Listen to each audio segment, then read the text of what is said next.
Hey, what's up, guys? So today I want to talk to you about something about goal setting. So over the last 6 months, maybe I've done a lot of reading and studying on goal setting, and I've listened to a lot of lectures and things and different things, and tried out a lot of different ways to goal set.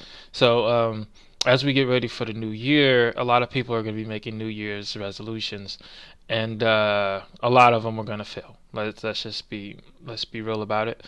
So what I'm striving to do today is it's a bit complicated and it's a bit work intensive, but putting in this work will allow you to see your goals better and realize your goals. So first off, like the what I want to say is you're gonna set maybe 6 months in advance to a year worth of goals.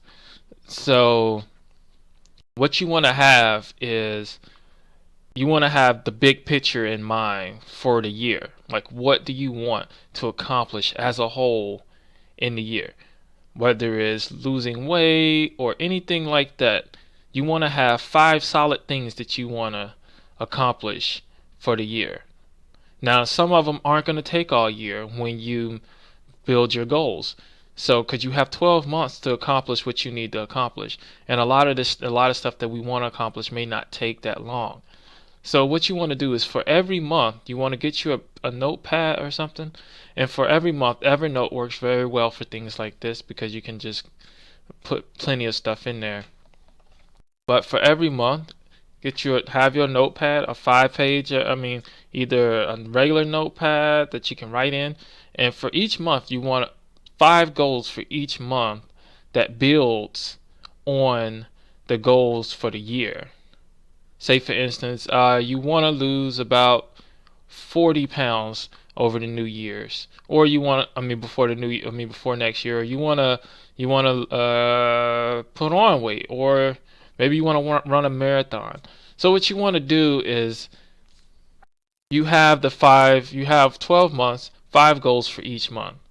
So you would go in and maybe for January you would put in, I'm gonna run 100 miles in January, right? That's a good one. 100 miles in January as a whole. So once you do that for January, you'll pick 4 more goals that have nothing to do with your running. Maybe you want to start a business, or maybe like myself, my goals for January were starting bit was to get the first wing of my business up and running. You know, so you have about 4 weeks in each month, right? So what you want to do for each one of those weeks, when the month starts, for each one of those weeks, you should be able to plan out what you're going to do in that week to get to where you need to be. So for week one, say you want to run 100 miles. So week one, every week you would want to run 25 miles to get to that 100 miles for the month. So then every day you would want to set it up so that you run a certain amount of miles, or every week you want to run up so you run a certain amount of miles. So today, say I want to run 5 miles today, 5 miles the next day, 5 miles the next day, 5 miles the next day. However you want to run it to get your 25 miles for the week. So you see how feasible 100 miles is a month, and how feasible that marathon is in a year if you've broken down your goals to very basic steps, because it's the small steps that get us to the big goals, right? So if we understand that concept, then it's much easier for us to get there. So now that you understand the concept, you want to, and this also allows you to see your future a little better of what you want to do as far as goals wise. As far as like for me, I want to be financially independent next year. So my goals are all built up on different aspects of my business to get me to the financial independence that I require. So each month I'm doing something to build towards my monthly goal, and my yearly goal. Each week I'm building something to end towards my monthly goal, and each day I'm doing something to build towards my weekly goal. Now, that being said, you don't have to work on that goal every single day. Obviously, there's time you could take time out.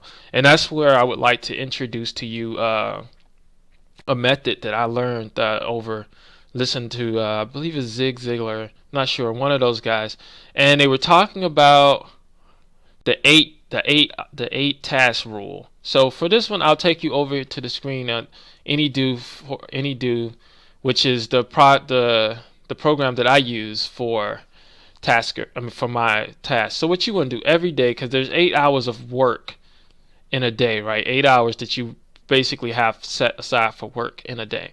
So what you want to do is you want to make 8 tasks that you can complete in 8 hours. So this is the important part. 8 tasks that you complete in 8 hours. 6 of these tasks will be goal oriented, or maybe even some errands or something that you might need to run, you know. But 6 of these tasks have to be goal oriented towards what you want to get done for the week or what you need to get done in a day. That way you feel accomplished getting done what you need to do. Now I understand a lot of you work or in school and it's really, really hard to get to these tasks. So you just want to start out with something feasible. So you want to make that first month where you're building up to being able to get the momentum really, I'm going to say easy but simple, so that you can do it every day.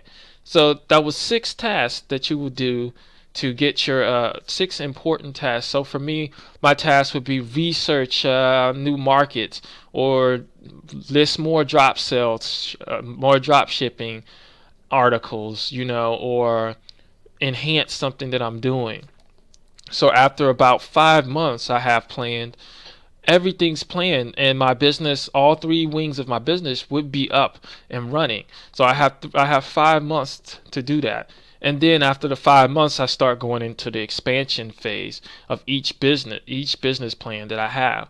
Therefore, enabling me by the end of 2015, I would be financially independent to where I need to be, making the money that I have and have much more residual income, and that's my plan. So that's how I built it in. So back to the 6 goals, 6 things that are goal oriented. So you would have 6 things that are goal oriented, and the last 2 things are for pleasure.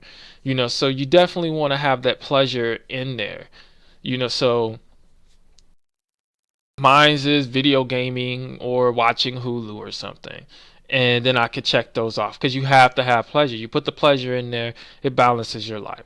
So that we have six serious goals, 2 not serious goals. And Saturday is the exact opposite. Saturday you want 6 fun things and 2 serious things. So Saturdays are not a chore. Saturdays are something that you can do your chores and stuff on Saturday if you so choose. But if you plan your goals right, and you don't have to do them on Saturday, if you plan your goals right, you'll find that you have a lot more time in your day and a lot more time, and things get done because you're not procrastinating, because you're running out of time, because it has a slot in your time thing. So whenever you use something like to do, this integrates with your calendar as well. So whenever your day pops up, it has everything that you wanted to do for that day. As you see, it also has notes. And this is what I use for my list of things I need to do. Every night around 10 o'clock, I set a time. Every night around 10 o'clock, I sit down and I write down, I put in here all the tasks that I need to do for the next day. That way, when I wake up in the morning, I know what I need to do. Don't wait till the next morning to make your task list. You know, do it that night, and whatever happens during the day, you can roll with it, integrate it, or whatever you need to do. But you already know what you need done for the next day. So that's just basics to setting some serious goals. And also on Sunday, nothing. Sunday is your free day. You don't have to set any goals. You can do what you want, basically, as far as goal setting, and then you're back at it Monday. So as you see, it's a very simple process, and it's guaranteed, in my opinion, to help you see results. You know, it will definitely help you see results in your goal setting, because a lot of times we just set very basic goals. Like myself, I said, "Oh, I want to make money this year," or "I want to make $1 million," but I couldn't see the end thing. I had no clue how I was going to do it. So I would have all these massive fits of focus, where I'll be focus, and make money and make money and make money, and then it'd be gone because I didn't have any goals to maintain that. So that's that's just some hints for something to help you out for setting goals for the new year. And this also works extreme long term. If you can see that far into your future, it works extreme long term. But like I said, start small with maybe 6 months or maybe 3 months, at least 3 months. Plan out 3 months of what you need to do every month to get to a goal that you want to get to. And then you will see a lot better results than if you were just winging it. And once again, the 6x2 system, and that's Monday through Friday, and then Saturday is just 2 to 5. I mean, 6 to 2. Same thing. Fun work. And that's all I have for you guys today. And I hope you guys find this helpful. Thank you.